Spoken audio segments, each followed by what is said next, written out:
নির্বাচনে মানুষের কথা শুনে দাঁড়াইছি, কিন্তু 3 পাহি বই ছিল, সেটা বেচছি। বাড়ি 2খান গরু ছিল, সেই 2খান গরু বেচছি।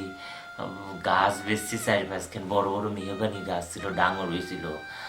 তারপর কি কব, বাড়ির যে 8 শতাংশ জায়গা ছিল, তারও 4 শতাংশ বেঁচে দিছি।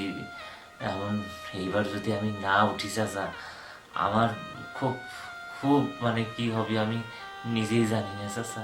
চাচা, আপনি আশেপাশে যার যার বলার দরকার, আপনি কিন্তু কালকে ভোট দেওয়ার সময় একটু টুকটাক করে কবেন। তোর চাচিটা আমি কয়া হয়েছি যে ভোটের দিন সকালবেলা যায় আগে তোর গুই সাপ মার্কায় ভোট খান দিব। চাচা, আমি আপনার মুখের কথাই বিশ্বাস করি। আমি জানি যে চাচা যারে মুখ দিয়ে কথা দেয়, চাচা সেই কথা ঠিক পালন করে।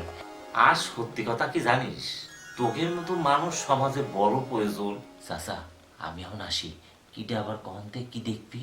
মনে করেন এখন তুই যে মোবাইলের যুগ, একখান ফুস করে একটা ভিডিও করিয়া বাস আমার ভাইরাল করে দিতে পারে, বুঝেন নাই? আর আপনাকে দোয়ায় আমার ফিল্ডটা ভালো। সবাই কইতেছে যে তোর ফিল্ড খুব ভালো, তুই জিতে যাবি, 1 চান্সে জিতে যাবি।